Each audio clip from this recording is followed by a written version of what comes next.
High fuel costs may be more scary to the U.S. Postal Service than an unleashed Doberman. Letter carriers drive more than 1.25 billion miles a year. That's a lot of fuel, and it's all funded by the cost of postage. As Clean Sky's Lee Patrick Sullivan reports, with numbers like that, it's a good incentive for the Postal Service to innovate.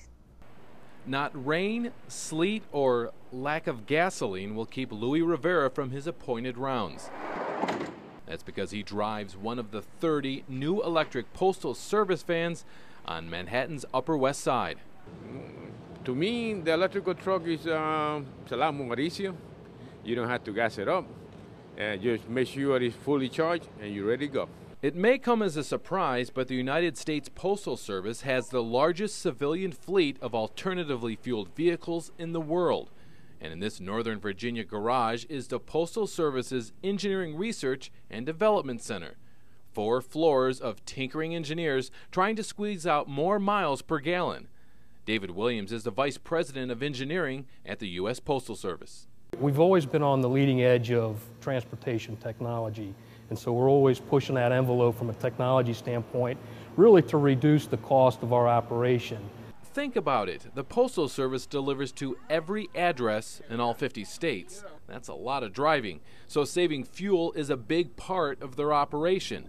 The Postal Service is encouraging more letter carriers to walk their routes, and when they do drive, smarter routes are the name of the game. And saving fuel is a big deal. Every time the cost of gasoline goes up 1 penny, it costs the U.S. Postal Service $8 million. And this isn't the Postal Service jumping on a green bandwagon. They first experimented in 1899 with an electric mail truck and have been putting their stamp of approval on different technologies ever since.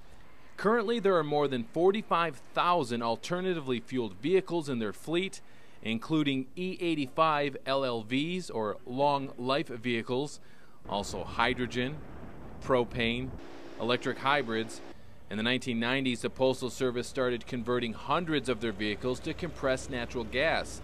One of the original conversion kits still hangs in the Virginia Research Center.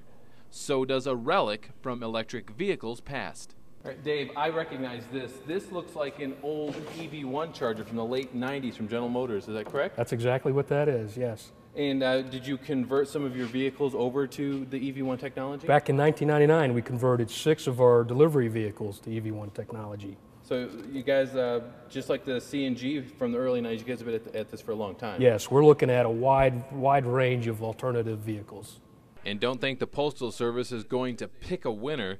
They're keeping their options open. While we may have the ability to fuel a vehicle today, will that fueling infrastructure be there 15 years from now?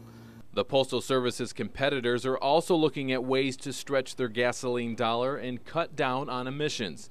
The folks over at FedEx have deployed E-Star electric delivery vans that operate at a fraction of the cost of their internal combustion counterparts. So for every mile that we drive on one of these electric vehicles, it costs about a third, or 33% of a conventional vehicle. Even Big Brown is turning green.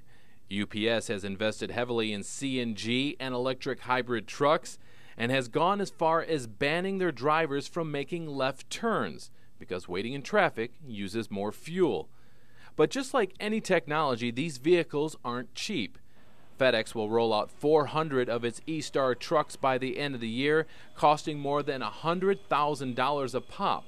And it can be decades before they see a return on their investment, if any. As a corporation, we are not saving, but we think there's a need to further this technology, and we want to enable this technology coming into a fleet. If Congress or the EPA enact stricter standards for carbon emissions, these new fleet of vehicles will help these companies come close to their compliance goals. In the meantime, letter carriers like Louis Rivera can breathe a little easier.